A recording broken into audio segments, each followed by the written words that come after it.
വയനാട്ടിലെ പഞ്ചാരക്കൊല്ലിയിലെ നരഭോജി കടുവയുടെ വയറ്റിൽ കൊല്ലപ്പെട്ട രാധയുടെ കമ്മലും വസ്ത്രവും ശരീരഭാഗങ്ങളും ഒക്കെ കണ്ടെത്തി. കഴുത്തിലെ ആഴമുള്ള 4 മുറിവുകളാണ് കടുവയുടെ മരണകാരണമെന്ന് പോസ്റ്റ്മോർട്ടത്തിൽ വ്യക്തമായിട്ടുണ്ട്. കടുവാ ഭീഷണി മറ്റു മേഖലകളിൽ വരും ദിവസങ്ങളിൽ തെരച്ചിൽ നടത്തുമെന്ന് വനമന്ത്രി കെ ശശീന്ദ്രൻ അറിയിക്കുകയും ചെയ്തു.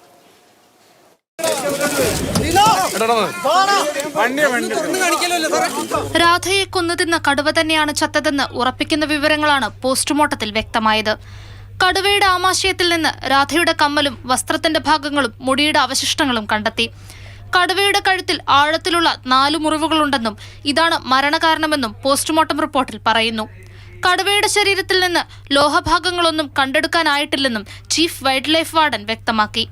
പോസ്റ്റ്മോർട്ടത്തിന്റെ ഭാഗമായിട്ട് നമ്മൾ നോക്കുമ്പോൾ അതിൽ ഒരു മെറ്റാലിക് പാർട്സ് ഒന്നും ഇതിനകത്ത് കാണുന്നില്ല. അപ്പോൾ അതുകൊണ്ട് അത്തരത്തിലുള്ള കാര്യങ്ങളെല്ലാം റൂൾ ഔട്ട് ചെയ്യേണ്ടായി. കടുവയുടെ ഒരു ഗട്ട് പരിശോധിക്കുമ്പോൾ കുടൽ ആമാശയൊക്കെ പരിശോധിക്കുന്ന സമയത്ത് നമുക്ക് അദാരുണമായ സംഭവത്തിൽ മരിച്ചതിൻ്റെ അവശിഷ്ടങ്ങൾ പറ്റി.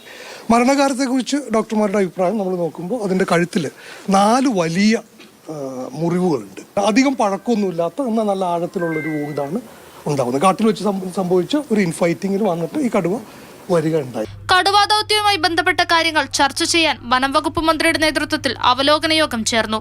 ജില്ലയിൽ കടുവാ ഭീഷണി നിലനിൽക്കുന്ന മറ്റിടങ്ങളിൽ വരും ദിവസങ്ങളിൽ തിരച്ചിൽ നടത്തുമെന്ന് യോഗത്തിനു ശേഷം മന്ത്രി അറിയിച്ചു.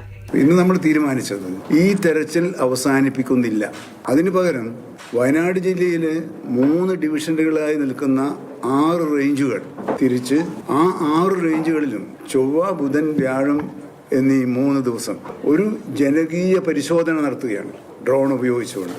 മാതൃഭൂമി ന്യൂസ്, വയനാട്.